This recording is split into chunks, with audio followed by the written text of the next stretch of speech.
Hello viewers, আসসালামু আলাইকুম। আমি মোহাম্মদ মনির হোসেন চলে এসেছি আপনাদের সামনে 2021 সালের এসএসসি পরীক্ষার্থীদের জন্য বোর্ড কোয়েশ্চেন নিয়ে। তো বোর্ড কোয়েশ্চেন যারা এবার 2021 সালে এসএসসি পরীক্ষা দিবেন, তো তাদের জন্য বোর্ড কোয়েশ্চেন আমরা আজকে বোর্ড কোয়েশ্চেন করবো ইনশাআল্লাহ। কত অধ্যায়? ষষ্ঠ অধ্যায় জাবেদা নিয়ে কথা বলবো। দেখি বোর্ডে কি কি প্রশ্ন এসেছে, আমরা ওই অনুযায়ী আজকে অঙ্ক করব। আচ্ছা, চলে যাচ্ছি আমরা ঢাকা বোর্ড 2017 সালে। কোন বোর্ড? ঢাকা বোর্ডে কি কি আসছে দেখি। ঢাকা বোর্ড 2017, ঠিক আছে, লিখলাম। দেখি 2016 সালের 1 মে 70,000 টাকা নগদ এবং 50,000 টাকার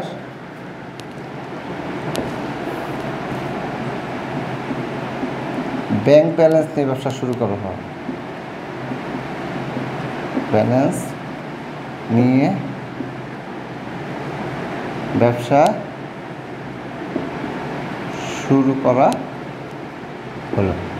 আচ্ছা, মে মাসের 5 তারিখ বলেছে পণ্য ক্রয় 20,000 টাকা। পণ্য ক্রয় 20,000 টাকা। মে মাসের 9 তারিখ মাল ক্রয় করে চেক প্রদান করা হলো 10,000 টাকা। মাল ক্রয় করে চেক প্রদান 10,000 টাকা।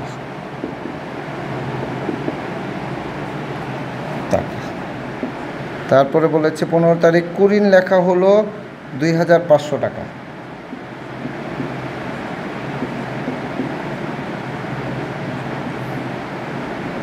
কুরিন লেখা হলো 2,500 টাকা।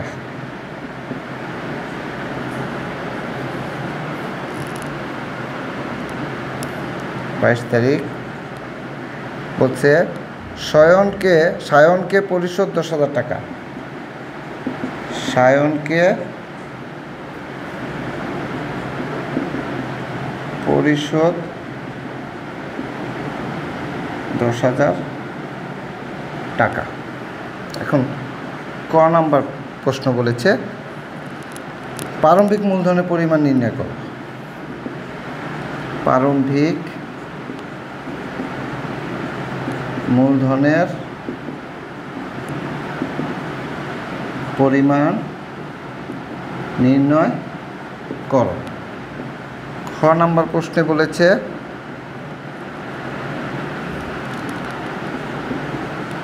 1 তারিখের লেনদেন ব্যতীত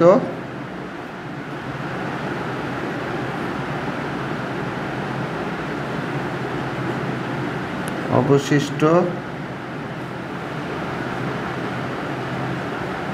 লেনদেনগুলোর হিসাবের শ্রেণী বিভাগ দেখাও।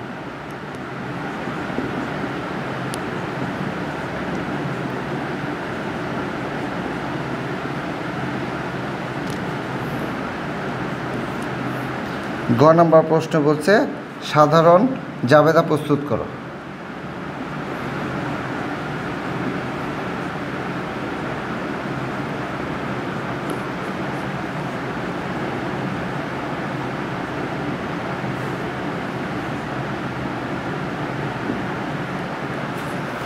আচ্ছা, এই হচ্ছে আমাদের কোন বোর্ড? ঢাকা বোর্ড 2017 সালে এই কোয়েশ্চেনটা আমাদের এসেছে। যদিও ঢাকা বোর্ডে আরও একটা কোয়েশ্চেন আসছে, জাবেদার থেকে 2টা প্রশ্ন আসছিল, তো 2টা এর পরেরটাও আমরা করবো ইনশাল্লাহ। তো আজকে এখন আগে এটা করি আমরা।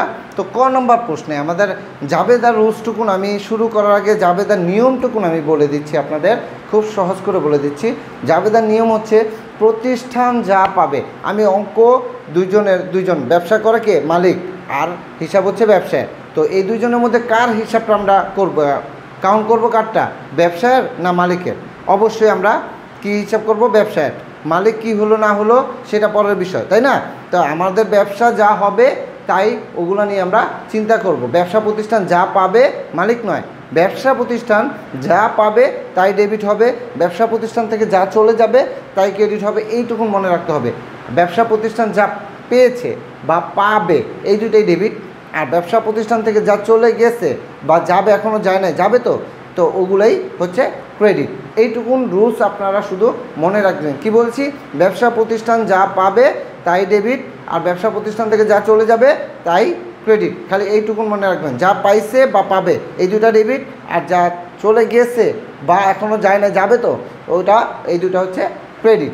আমরা মালিকের হিসাব করব না, ঠিক আছে? মালিকের হিসাব করব না, কারণ মালিক ব্যবসা করতে টাকা দেয় সত্য, কিন্তু মালিক এই টাকাটা পরবর্তীতে ব্যবসা ক্লোজ করার পর মালিক তো ঠিকই নিয়ে যাচ্ছে, তো আমরা হিসাব মালিকের করলে হবে না। মালিক যদি মারা যায় তাহলে ব্যবসা কি বন্ধ থাকবে? অবশ্যই না, ব্যবসা কখনোই বন্ধ থাকবে না, মালিকের ছেলে করবে বা আত্মীয় স্বজন করবে, তাই আমরা হিসাব করবো কার? ব্যবসায়। তো ব্যবসা কি হয়েছে? আচ্ছা, ক নাম্বার কোয়েশ্চেন চলে যাচ্ছি, যে ক নাম্বার বলছে প্রারম্ভিক মূলধনের পরিমাণ নির্ণয় করো।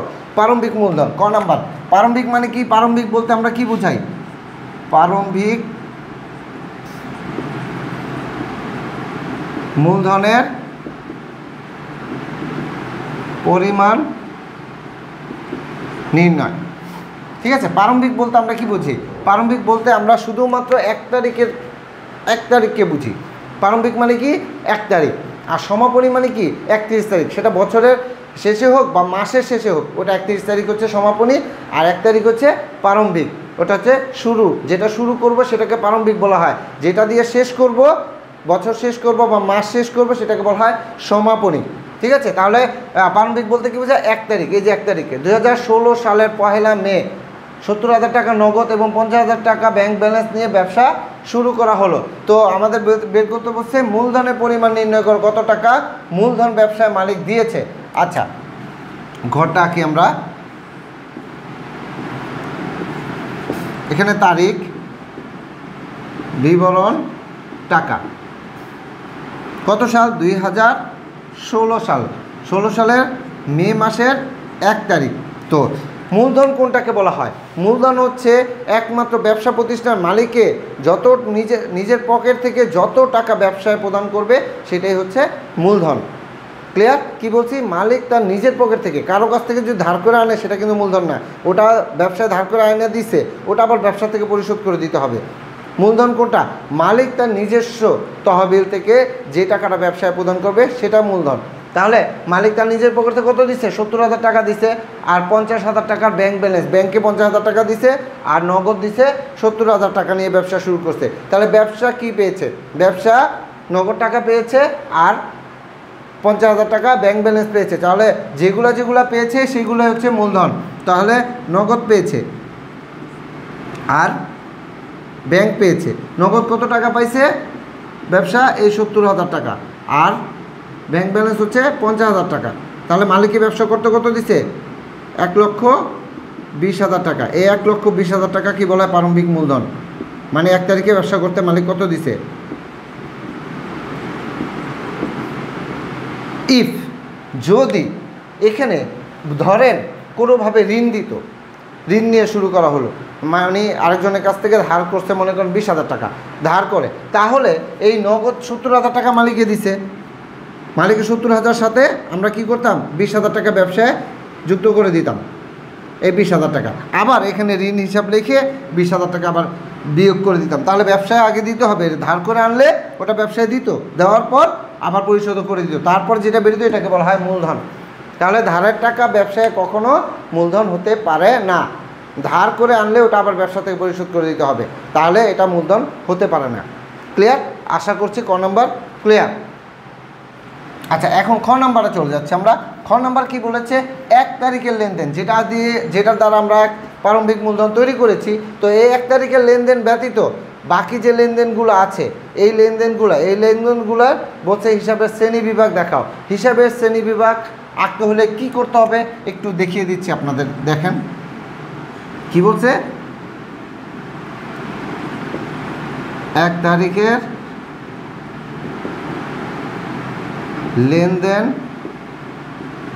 ব্যতীত হিসাবের শ্রেণী বিভাগ।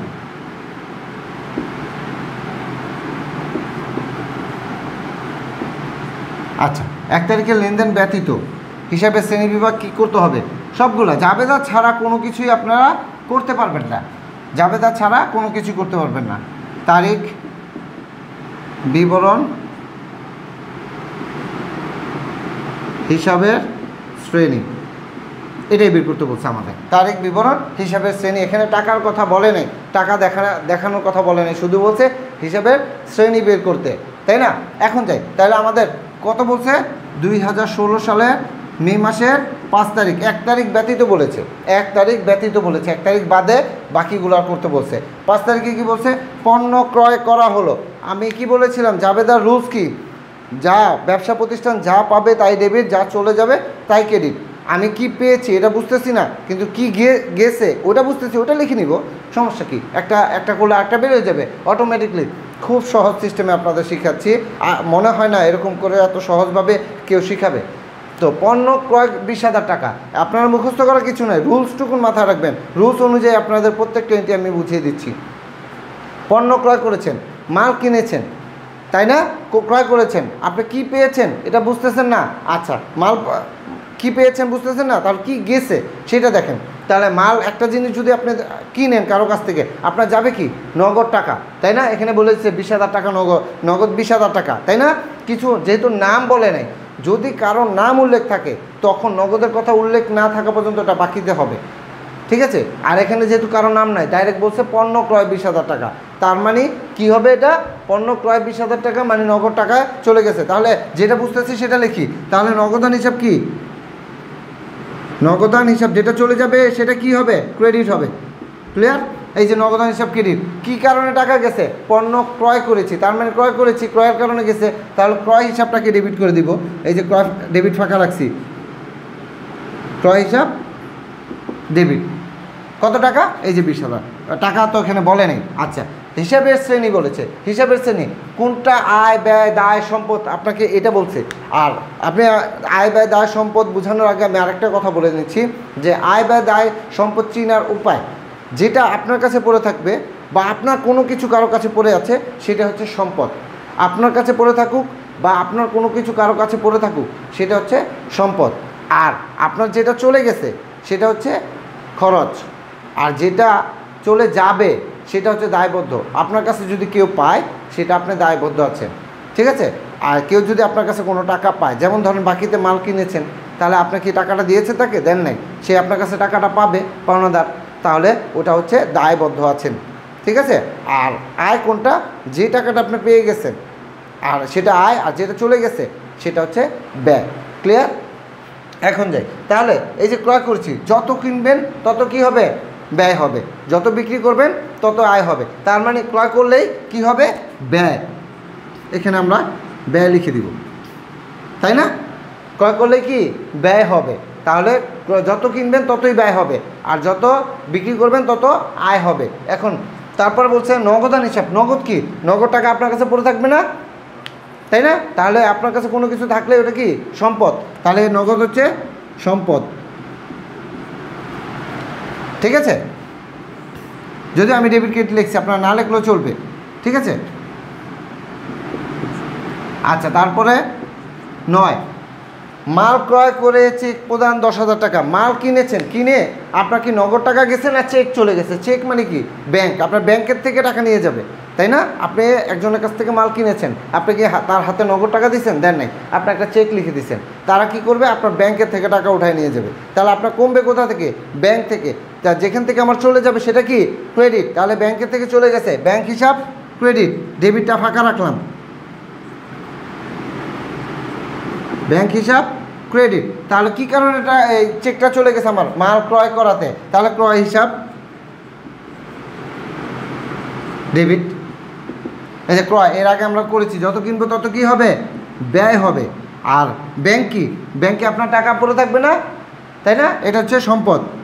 এবার আপনি ব্যাংকে থেকে টাকা চলে যাক আর থাকুক, সেটা আপনার জানার বিষয় না, সেটা হচ্ছে পরের বিষয়। সেটা হচ্ছে অন্য ক্ষেত্রে যদি হিসাবের কারণ সহ ব্যাখ্যা বলতে হয়, তখন আমরা হিসাবের শ্রেণীর সাথে যদি বলে কারণ সহ ব্যাখ্যা করতে, তখন আমরা এই যে বৃদ্ধি হ্রাস এখানে সাইডে লিখে দিতাম। ঠিক আছে, যেহেতু আমাদের বলে নাই, শুধু হিসাবে শ্রেণী বের করতে বলছে কোনটা আয় ব্যয় দায় সম্পদ, এইটুকুন চেনার জন্য আমরা এটাই লিখব। যদিও এখানে সম্পদ হ্রাস পেয়েছে, নগদ টাকা কমে গেছে, ব্যাংকের থেকে কমে গেছে, ব্যাংক সম্পদ, আপনাকে পড়ে থাকবে না টাকা, চাইলে সম্পদ। যদিও এখানে হ্রাস বলে নাই, তাহলে আমরা লিখব না, যেটা আমাদের বলে না সেটা আমরা কেন লিখব। ঠিক আছে, আচ্ছা তারপরে যাই 15 তারিখ বলছে কুরিন লেখা হলো 2500 টাকা। কুরিন কি, কুরিনটা হচ্ছে, কুরিনের আরেক নাম হচ্ছে অনাদায়ী পাওনা। ইমেজিন ধরেন আমার কাছে আপনারা মাল বিক্রি করেছেন 10,000 টাকা, আমার কাছে পাবেন কত, 10,000 টাকা, তাহলে আপনারা পাবেন, বাকিতে বিক্রি করেছিলেন। তো আমি কি করেছি, আমি ধরেন ইমেজিন আমি একজন সরকারি চাকরি করি, আমি ভুলে চলে গেছি, আপনার টাকাটা, বাকির টাকাটা না দিয়ে আমি চট্টগ্রাম ট্রান্সফার হয়ে গেছি, আমি চলে গেছি। হ্যাঁ, তো এখন যদি এখন আপনি তো আর আমার কাছ থেকে টাকাটা পাবেন না, পাবেন তো এখন আমি কি করেছি, আপনাদের কল করেছি, আপনার নাম্বারটা আমার কাছে ছিল, এনিহাও আপনার নাম্বারটা, অথবা এনিহাও আমি আপনার নাম্বারটা জোগাড় করে আমি কল করেছি যে ভাই আমার কাছে তো আপনি 10,000 টাকা পাইতেন, আমি আপনাকে 9,000 টাকা দিয়ে দিচ্ছি, আপনার বিকাশ নাম্বারটা দেন, আমি আপনাকে 9,000 টাকা দিয়ে, আমি তো হঠাৎ করে চলে আসছি চট্টগ্রামে, তো আমি তো আর আসতে পারছি না, তো আপনার একটা বিকাশ নাম্বার দেন, আমি আপনাকে দিয়ে দিচ্ছি। তো আপনি কী বললেন, ঠিক আছে, না আপনি কী বলছেন যে ভাই আমি 9,000 টাকা দিব, 10,000 টাকা কিন্তু দিব না। আপনি এই চিন্তা কেউ করবেন কি, নাই মামার থেকে কানা মামা অনেক ভালো, তাই না, এই চিন্তাই তো করবেন। তাহলে এই যে 9,000 টাকাই পাই, এটাই বেশি, আমার লাভের দরকার নাই। তো কী চিন্তা করছেন, এই 1,000 টাকা কী হয়েছে, আপনি আমার কাছে পাইতেন না, এটা লস, এটাকে বলা হয় অনাদায়ী পাওনা, এটা আপনি আমার কাছে আর আদায় করতে পারবেন না, এটাকে বলা হয় অনাদায়ী পাওনা বা কুরিন। এটা কি বলা হয়, কুরিন। তো এই কুরিন, অনাদায়ী পাওনা আমার কাছ থেকে পাবেন না, তাহলে আমি কি দেনাদার। তো দেনাদার কি কমবে না বাড়বে, আমার কাছ থেকে চলে যাবে না থাকবে, আমার কাছ থেকে চলে যাবে। আপনার আমার কাছে 10,000 পাইতেন, এখন পাবেন কত, 9,000, 1,000 কমছে না, লাভ না লস হয়েছে, লস হয়েছে, তাহলে এটা কে দিবে না, দেনাদার দিবে না। আচ্ছা দেনাদার যে দিবে না সেটা কি, ক্রেডিট, আমার কাছ থেকে চলে গেলেই সেটা কি ক্রেডিট, তাহলে দেনাদার দিবে না, দেনাদার হিসাব ক্রেডিট। আচ্ছা কী কারণে দিবে না, এটাকে কি বলা হয়, কুরিনের এক নাম অনাদায়ী পাওনা। তাহলে যেটা পাবো না এটা খরচ হয়ে গেছে, তাহলে অনাদায়ী পাওনা ডেবিট। লস সবসময় ডেবিট হয়, আর লাভ সবসময় ক্রেডিট হয়। লস সবসময় ডেবিট হয়, খরচটা ডেবিট হয়, আর লাভটা সবসময় ক্রেডিট হয়, এটুকু মাথা রাখতে। অনাদায়ী পাওনা যেটা আমি পাবো না, এটা কি লস, মানে ব্যয় হয়ে গেছে। এই দেনাদার কি, সম্পদ না, ওর কাছে আমার টাকা পড়ে আছিল না, আপনাদের টাকা পড়ে আছিল ওর কাছে, আমার কাছে, তাহলে আমার কাছ থেকে আপনারা পাবেন না, তাহলে আপনারা যদি কারো কাছ থেকে কিছু পান, ওটাকেই বলা হয় সম্পদ, তাই না। তাহলে এই সম্পদ কি কমছে না, এটা হচ্ছে সম্পদ। বৃদ্ধি হ্রাস এখানে দেখাইতে বলে নাই, যখন কারণ সহ হিসাবে শ্রেণী বের করতে বলবে তখন আমরা বৃদ্ধি হ্রাস দেখাবো। তারপর হচ্ছে 22 তারিখ কি বলেছে, স্বয়ংকে পরিশোধ 10,000 টাকা, স্বয়ংকে পরিশোধ করেছে। আমি কি পাইছি এটা বুঝতেছি না, কিন্তু কি গেছে আমি সেটা বুঝতেছি। তাহলে আমার স্বয়ংকে পরিশোধ করেছি, কি গেছে, আমার নগদ টাকা গেছে, তাহলে যেটা যাবে সেটা কি ক্রেডিট, তাই না, যেটা যাবে সেটা ক্রেডিট। তাহলে ডেবিটটা ফাঁকা রাখি, তাহলে নগদান হিসাব, নগদ টাকা চলে গেছে, নগদান হিসাব ক্রেডিট লিখে নিলাম। তাহলে ডেবিট কি হবে, এই যে কাকে দিয়েছি, সায়নকে, সায়ন হিসাব ক্রেডিট, ডেবিট এই যে সায়নকে দিয়েছি, ক্লিয়ার। তাহলে সায়ন কি আমার কাছে পাইতো না আমি পাইতাম, যেহেতু আমি টাকা দিচ্ছি সে আমার কাছে পাইতো, এটাকে বলে পাওনাদার। আমার কাছে যদি কেউ পায় সেটা কি বলেছিলাম, যদি আপনাদের কাছে কেউ পায় সেটা আপনারা দায়বদ্ধ আছেন, যতক্ষণ পরিশোধ না করতেছেন, তাহলে এটা দায়বদ্ধ, তাহলে দায়, সায়ন আপনাদের কাছে পাবে, এই জন্য দায়। আর নগদ কি সম্পদ, যদিও এখানে দায় হ্রাস পেয়েছে আর সম্পদও হ্রাস পেয়েছে, তাই না। ক্লিয়ার, আশা করছি এইটুকুন আপনারা ক্লিয়ারলি বুঝতে পারছেন হিসাবের শ্রেণী। যদিও কারণ সহ করাতে পারলে ভালো হতো, কারণটা হলে আপনারা বুঝতে আরেকটু ভালো হতো, কারণ বৃদ্ধি হ্রাস আপনারা বলতে পারেন স্যার এখানে তো ব্যয় ব্যয় বৃদ্ধি পেয়েছে, সম্পদ হ্রাস পেয়েছে, এখানে কই লিখলেন না। তো এটা করতে বলে নাই, যার কারণে আমি লিখতে পারছি না আপনাদের। আর আপনারা যদি চান তারপর আমি লিখতে পারবো। আগে আপনাদের আয় ব্যয় দায় সম্পদ তো চিনতে হবে, তারপরে ওটা বৃদ্ধি হ্রাস ওটা আপনাদের চিনতে হবে। আগে আয় ব্যয় দায় সম্পদ হিসাবে শ্রেণী করতে গেলে আয় ব্যয় দায় সম্পদ, আর এইটা চিনলে আপনাদের অনেক অঙ্কে আপনাদের লাভ হবে। রেওয়া মিল করতে গেলেও আপনাদের এটা লাগবে, তারপর আপনাদের আর্থিক বিবরণী করতে গেলেও লাগবে, আর অনেক ক্ষেত্রে আপনাদের এই জিনিসগুলো কাজে লাগবে। কোনটা আয় ব্যয় দায় সম্পদ, আর এটা ছাড়া তো আর্থিক বিবরণী সম্ভবই না। আয় ব্যয় দায় সম্পদ না চিনলে কিন্তু আর্থিক বিবরণী পসিবল না। ঠিক আছে, আমরা সিরিয়ালে করাচ্ছি ইনশাআল্লাহ, আর্থিক বিবরণীও যাবো আমরা, আপনাদের সিরিয়াল অনুযায়ী যাচ্ছি আমি। ঠিক আছে, আচ্ছা এখন যাই গ নাম্বার কোয়েশ্চেন।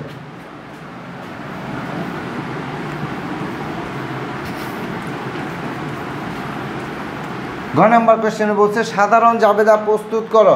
সাধারণ জাবেদা তো আমরা করলামই এতক্ষণ, হিসাবের শ্রেণী এটার মধ্যেই তো জাবেদা করেছি।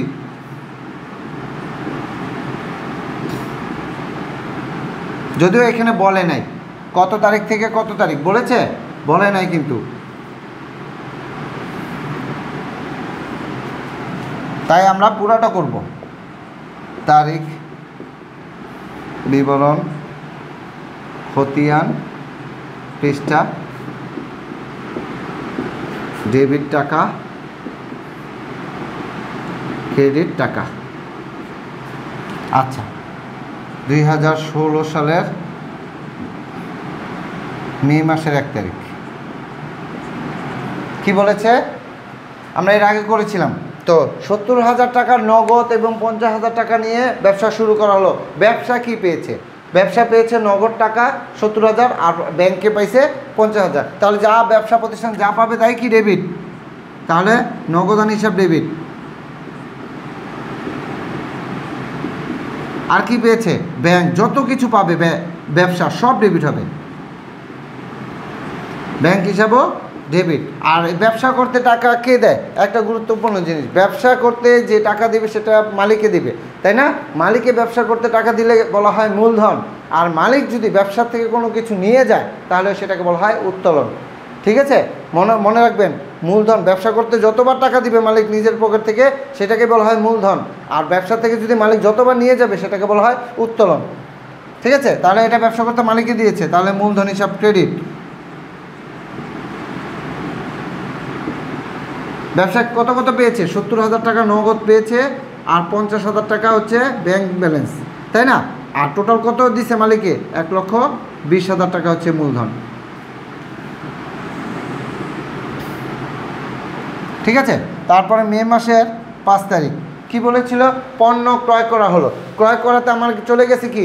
নগদ টাকা, তাই না? তাহলে নগদান হিসাব ক্রেডিট, ডেবিটটা ফাঁকা রাখি।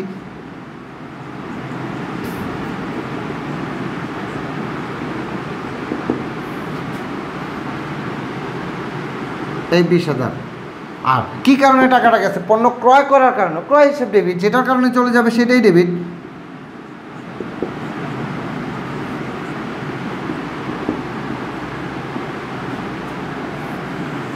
আচ্ছা, তারপরে 9 তারিখ। 9 তারিখ কি বলেছে? মাল ক্রয় করেছে প্রদান 10,000 টাকা। মাল ক্রয় করেছেন আপনারা, চলে গেছে কি? নগদ টাকা চলে গেছে নাকি চেক চলে গেছে? চেক থাকলে ব্যাংক লিখতে হবে, আর যদি কিছু না বলা থাকে তাহলে নগদ লিখতে হবে। তাহলে এখানে চেক বলা আছে, তাহলে আমার টাকাটা কই থেকে চলে যাবে? ব্যাংকের থেকে। যেহেতু মাল কিনছি টাকা তো অবশ্যই আমার চলে যাচ্ছে, তাই না? এটা নগদ যাচ্ছে না ব্যাংকের মাধ্যমে যাচ্ছে? ব্যাংকে, তাহলে ব্যাংকের থেকে ও উঠায় নিয়ে যাবে। তাহলে ব্যাংক হিসাব কি? ক্রেডিট। তাহলে ডেবিটটা ফাঁকা রাখি, যেটা বুঝবো সেটা লিখবো আগে। ব্যাংক হিসাব ক্রেডিট 10,000। আর ডেবিট কি কারণে টাকা গেছে? চেক দিছি ক্রয় করার কারণে, তাই না? ক্রয় হিসাব ডেবিট। যদি বলতো আসবাবপত্র ক্রয় করা হলো, এই কোয়েশ্চেনটা যদি বলতো আসবাবপত্র চেকের মাধ্যমে, আসবাবপত্র ক্রয় করে চেক প্রদান, তাহলে আমরা কি লিখতাম? তখন আর ক্রয় লিখতে পারবো না। কি লিখবো? আসবাবপত্র, যেটা কিনবো ওটার নাম থাকলে ওইটাই লিখতে হবে। তা আসবাবপত্র হিসাব ডেবিট হইতো, আর ব্যাংক হিসাব ক্রেডিট হইতো যদি শুধুমাত্র পণ্য ক্রয়ের ক্ষেত্রে ক্রয় লিখতে হয়। আর বাকি যদি কোনো কিছু নাম থাকতো, মণিহারি ক্রয়, তাহলে মণিহারি লিখতে হইতো। যদি চেয়ার টেবিল ক্রয় লিখতো তাহলে আসবাবপত্র লিখতে হতো, চেয়ার টেবিল আসবাবপত্র। আর যেটা কারেন্ট আর ব্যাটারির সাহায্যে চলবে সেটাকে বলা অফিস সরঞ্জাম, যেমন ফ্যান, এসি, ফ্রিজ, এগুলো হচ্ছে কি অফিস সরঞ্জাম। তাহলে যদি বলে ফ্যান ক্রয়, ফ্যান লেখা যাবে না, তাহলে লিখতে হবে কি অফিস সরঞ্জাম হিসাব ডেবিট আর ব্যাংক হিসাব ক্রেডিট। ক্লিয়ার? আর যদি বলা হয় মেশিন, তাহলে যন্ত্রপাতি লিখবো, মেশিন হলে যন্ত্রপাতি লিখবো। ক্লিয়ার? তারপরে বলেছে 15 তারিখ কুরিন লেখা হলো। কুরিন কুরিন কুরিন কি অনাদায়ী পাওনা, যেটা আপনি পাবেন না। কার কাছ থেকে পাবেন না? দেনাদার। দেনাদার দিবে না, তাহলে দেনাদার হিসাব কি? যে দিবে না সেটা কি বলা হয়? দেনাদার ক্রেডিট। আর কি কারণে দিবে না? কি কারণে দিবে না? অনাদায়ী পাওনা। এটা কি পাবো নাকি পাবো না? পাওনা, অথবা আপনারা কুরিনও লিখতে পারেন। ঠিক আছে, যেটা লেখেন একটা লিখলেই হবে। তাহলে অনাদায়ী পাওনা যেটা আমাদের লস হয়েছে সেটা হচ্ছে ডেবিট। আর কে দিবে না? দেনাদার কাছ থেকে কমে যাবে। তাহলে সম্পদ কমে গেলে তখন ওটা ক্রেডিট হয়ে যায়। ঠিক আছে, সম্পত্তি কমে গেছে, দেনাদার আপনি আমার কাছে পাইতেন, আপনার সম্পদ পড়েছিল, এখন এখান থেকে কমে গেছে, চলে গেছে, তাই না? কমে গেছে, তাই এটাকে ক্রেডিট করতে হবে। কি ছিল? 2500।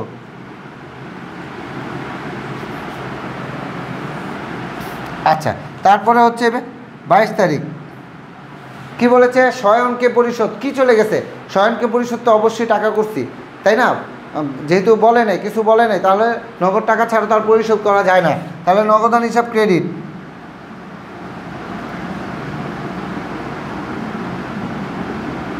আর কাকে? এই যে নগদ টাকাটা চলে গেছে, কাকে দিয়েছি? শয়নকে, তাহলে শয়ন হিসাব ডেবিট। শয়ন হিসাব ডেবিট। কত টাকা দিয়েছি? 10,000।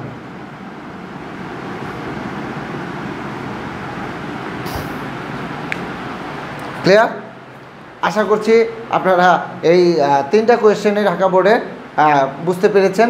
তো এখন আমরা চেষ্টা করি যে অন্য আরেকটা বোর্ড করার জন্য। ঢাকা বোর্ডে তো শুধু একটা আসেনি, আরও একটা আসছে। এখন আমরা চলে যাচ্ছি, তাহলে আমরা ঢাকা বোর্ড আরেকটা করার জন্য যেটা আসছিল আমাদের, ওইটাও আমরা শিখে আসি। জাবেদায় কি বলে যে এই চ্যাপ্টার থেকে কি কি প্রশ্ন আসে, সেগুলো আমরা বোঝার জন্যই আমরা সেগুলা করব। আচ্ছা, চলে যাচ্ছি আমরা ঢাকা বোর্ড 2017 সালে। আচ্ছা, এটা মুছে ফেলি।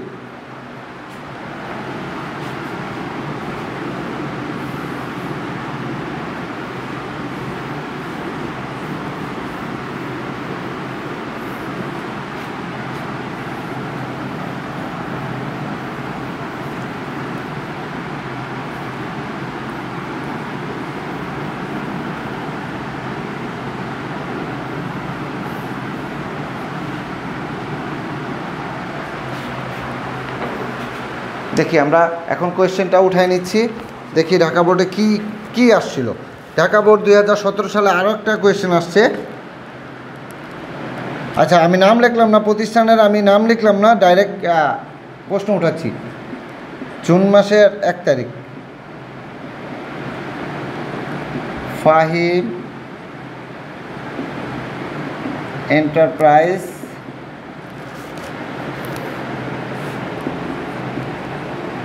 সিলেট এর নিকট থেকে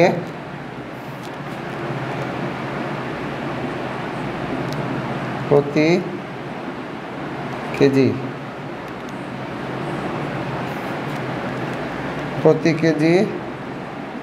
50 টাকা দরে 500 কেজি কাটারি ভাগ চাল বিক্রয়।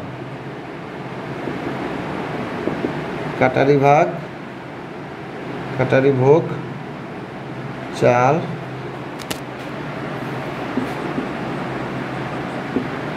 বিক্রয়। কারবারি বাট্টা 3%। চালান নং 15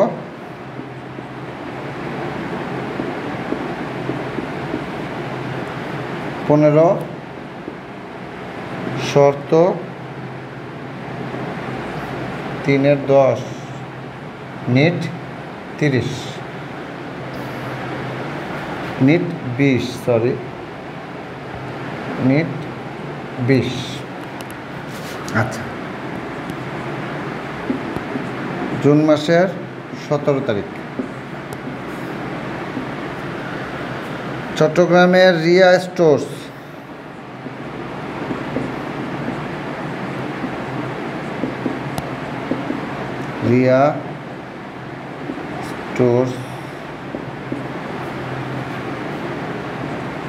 এর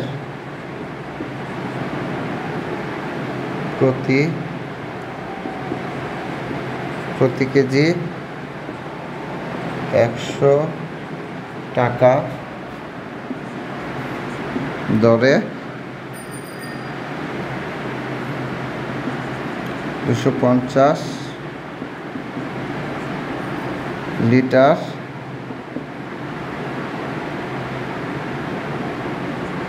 সয়াবিন তৈল বিক্রয়।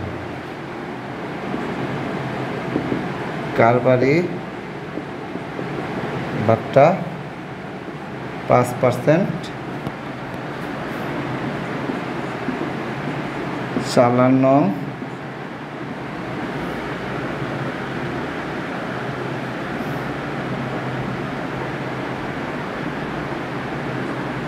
25,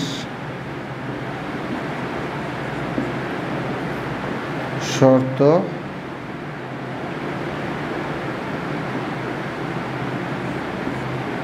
3/10 নিট 30। ক নম্বর প্রশ্নে বলছে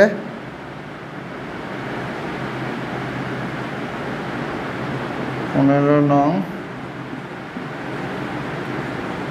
চালানটি প্রস্তুত করো। খ নম্বর বিক্রয় জাবেদা প্রস্তুত করো।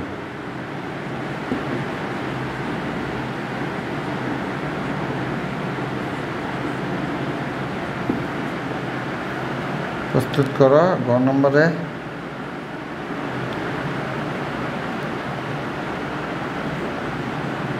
বিক্রয় জাবেদার ভিত্তিতে খতিয়ান তৈরি করো।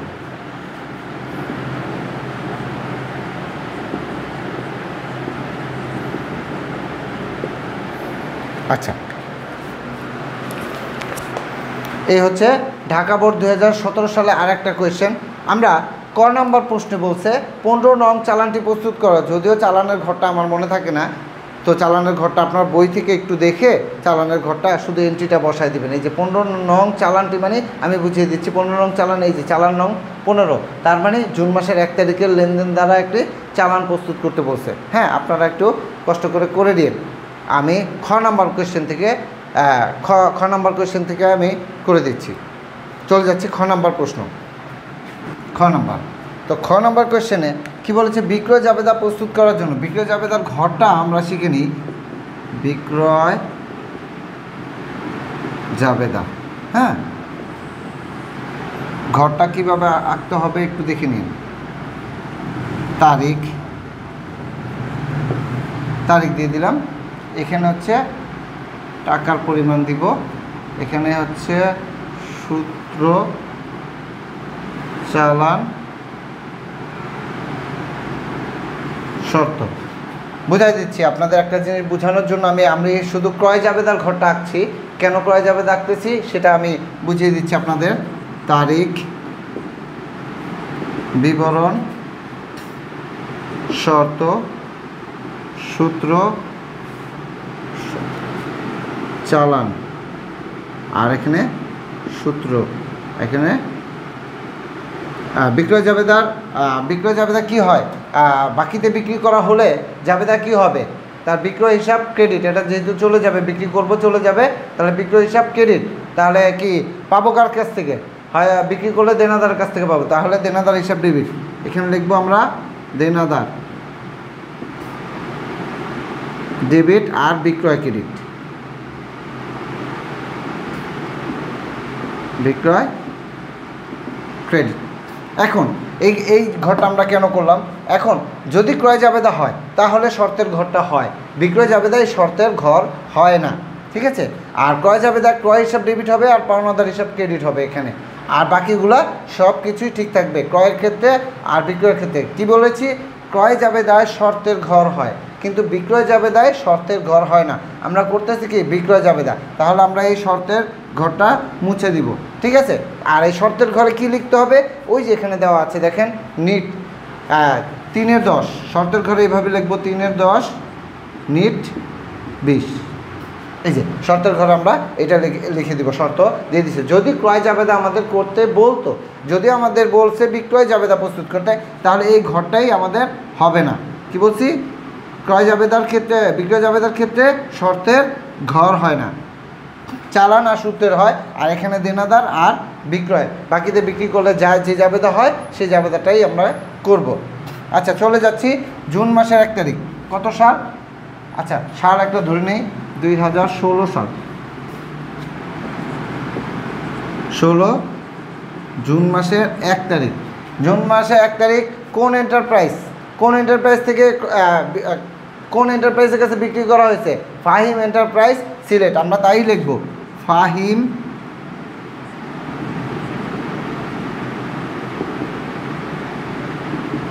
প্রাইজ সিলেট, এটা লিখনি, ফাহিম এন্টারপ্রাইজ সিলেট। তো এই যাবে এগুলো করার সময় এই যে টাকাগুলোটা আমরা টাকা কিভাবে লিখব?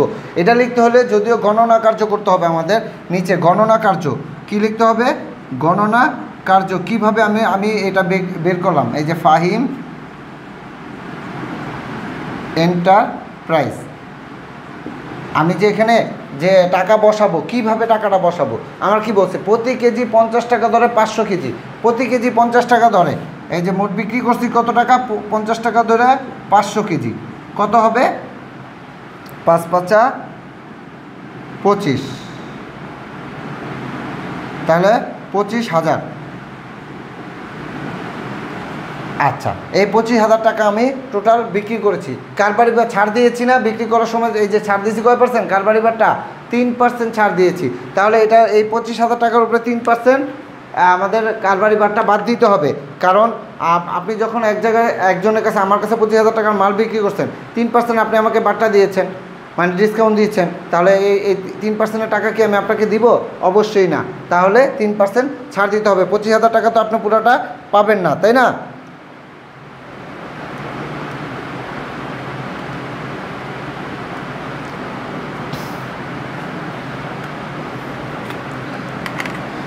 বিয়োগ, এটা থেকে বিয়োগ কারবারি বারটা। কারবারি বারটা কত? 25,000। 25,000 ইন্টু 3%, 3 শিফট ইকুয়াল টু 750 টাকা। তাহলে 750 টাকা বাদ দিব আমরা। 25,000 থেকে 750 বাদ দিলে থাকবে 24,250। এই 24,250, এখানে আমরা 24,250 টাকা লিখব, ঠিক আছে? ডিরেক্টলি লিখব। আর এই কীভাবে বের করেছি টাকাটা, এটা গণনা কার্যে আমরা নিচে দেখায় দিব, ঠিক আছে? নিচে আমরা এটা গণনা কার্যে দেখাবো যে কীভাবে আমাদের 24,250 টাকা আসলো। আর চালান নং দিয়ে দিছে না? চালানের ঘরে 15 আর শর্তের ঘরে টিক চিহ্ন দিয়ে দেবেন। ক্লিয়ার? আচ্ছা, এরপরেরটা বলছে জুন মাসের কয় তারিখ? 17 তারিখ। 17 তারিখ কোন এন্টারপ্রাইজ? চট্টগ্রাম রিয়া স্টোর্স। হ্যাঁ, চট্টগ্রাম রিয়া স্টোর্স। এখন চট্টগ্রামেরটা আমরা বের করি এখানে আলাদা, এটা মুছে দেই। এটা তো আপনারা বুঝতেই পারছেন, তাই না? সেম টু সেম আমরা লিখবো এখানে।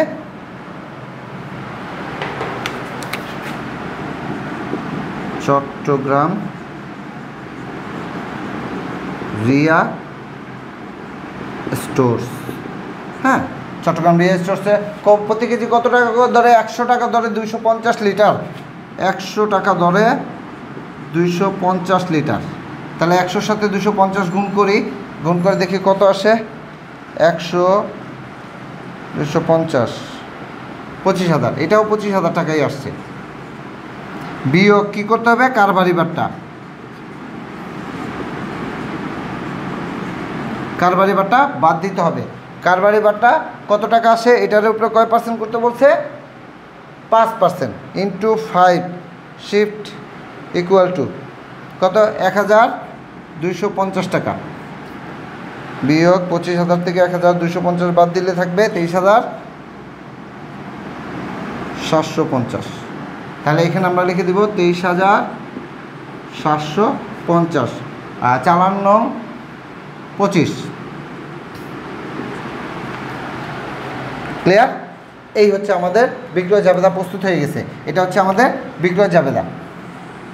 কত সহজ, শুধু সিস্টেমটুকুন জানলেই হবে। তাহলে বিক্রয় জাবেদা আমরা জাবেদা করি তো দেনাদার হিসাব ডেবিট আর বিক্রয় হিসাব ক্রেডিট। এই যে দেনাদারের নামগুলো আমরা এখানে লিখে দিব। ঠিক আছে? ক্লিয়ার? আচ্ছা, এরপরে যাই। বিক্রয় জাবেদার ভিত্তিতে খতিয়ান তৈরি করো। এই যে টাকাগুলো বের করছি, এই দুইটা দিয়ে আমাদের খতিয়ান তৈরি করতে বলছে। কি? বিক্রয় জাবেদার ভিত্তিতে খতিয়ান তৈরি করো। যেই খতিয়ান আসে সেটা করব। আচ্ছা, খতিয়ান করতে গেলে এই টাকাগুলো আমাদের প্রয়োজন। তাহলে এখানে টাকাগুলো লিখে রাখি। 24,250 আর একটা হচ্ছে 23,750। এই যে লিখে রাখলাম, আমরা এখানে সাইডে লিখে রাখলাম। আচ্ছা, এখানে আমরা যেহেতু জাবেদায় আসছে, একটা জিনিস বুঝাই দেয় সুন্দর করে।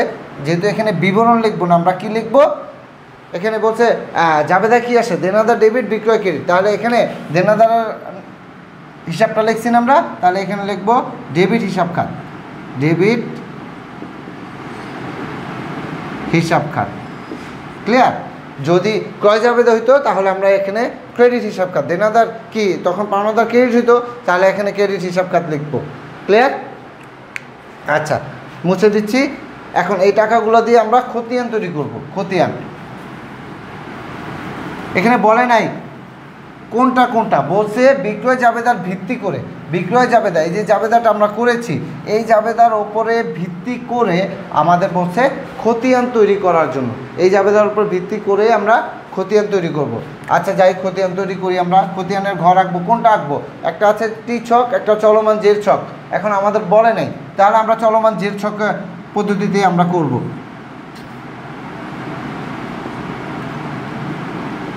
বিক্রয় জাবেদার ভিত্তিতে, বিক্রয় জাবেদার ভিত্তিতে খতিয়ান। আচ্ছা, বিক্রয় আমরা আমাদের কয়জন, আমরা দেনাদার কয়জন আছে? আমাদের 2জন। তাহলে 2টা ঘর রাখবো আমরা। খতিয়ানের আমরা কয়টা ঘর রাখবো? 2টা ঘর রাখবো। কীভাবে রাখবো? তারিখ, হ্যাঁ, এই পাশ থেকে আঁকি আমরা খতিয়ানের।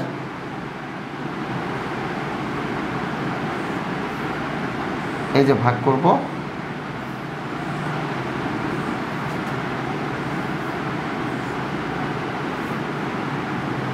আমি একসাথে আঁকতেছি।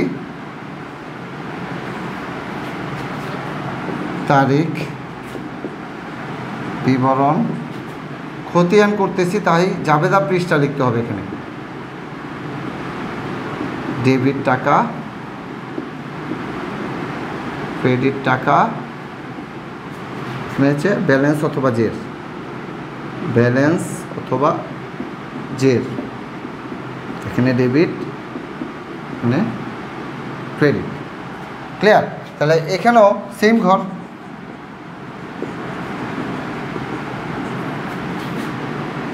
জাবেদা পৃষ্ঠা, ডেবিট টাকা, ক্রেডিট টাকা, ব্যালেন্স অথবা জের। এখানে ডেবিট, এখানে ক্রেডিট, তাই না? এখন যাই, আমরা কার কার ঘর রাখবো? ঘরের নামটা আমরা লিখে নিব। ফাহিম এন্টারপ্রাইজ। প্রথমে কি ছিল? ফাহিম এন্টারপ্রাইজ। আর দ্বিতীয়টা কি ছিল? চট্টগ্রামের রিয়া স্টোর, চট্টগ্রামের রিয়া স্টোরস। ঠিক আছে, এই যে দুইজন দেনাদার, এটা যদি বলে আমাদের সাধারণ খতিয়ান তৈরি করতে, তাহলে আমরা একটা করব, একটা শুধু এখানে দেনাদার লেখা একটার ভিতরেই দুইটা করব।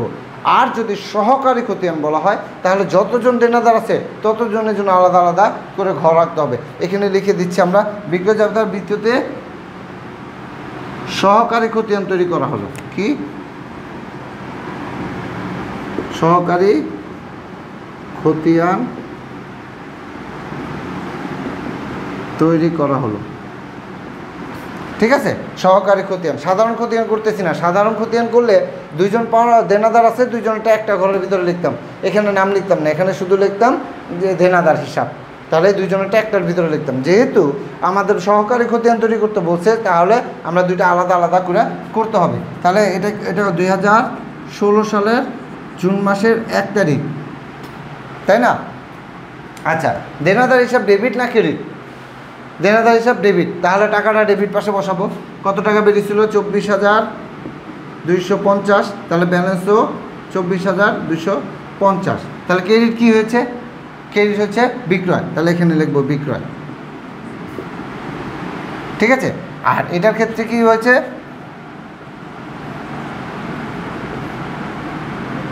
জুন মাসের 17 তারিখ, তাহলে এটাও তো সেমই হবে। তাহলে দেনাদার হিসাব ডেবিট আর বিক্রয় হিসাব ক্রেডিট। তাহলে আমরা করতেছি দেনাদারের ঘর, দেনাদার যেখানে থাকবে আমরা ওইখানে টাকাটা বসাবো। দেনাদার যেহেতু ডেবিট হয়েছে, টাকাটা আমরা ডেবিটের ঘরেই বসাবো। 23,750। তাহলে ব্যালেন্সও ডেবিট ব্যালেন্সেই বসবে। ক্রেডিট কী ছিল? বিক্রয়, এখানেও বিক্রয় লিখে দেব। এই হচ্ছে আমাদের সহকারী খতিয়ান। ক্লিয়ার? এটা হচ্ছে গ নাম্বার কোয়েশ্চেনের অ্যান্সার। আশা করছি জাবেদা পারলে, দেখছেন কত সহজ। যদি জাবেদা আমরা সাধারণ জাবেদা পারি, তাহলে আমরা প্রত্যেকটা অঙ্ক আমাদের জন্য সহজ হয়ে যাবে। আশা করছি আপনারা প্রত্যেকটা বুঝতে পেরেছেন। তাহলে আজকে এই পর্যন্তই। ভালো থাকবেন, সুস্থ থাকবেন। নেক্সট ক্লাসে আমরা ইনশাআল্লাহ বোর্ড নিয়ে, এই চ্যাপ্টারের আরও বোর্ড নিয়ে কথা বলবো। ভালো থাকেন, সুস্থ থাকবেন। খুদা হাফেজ, আসসালামু আলাইকুম।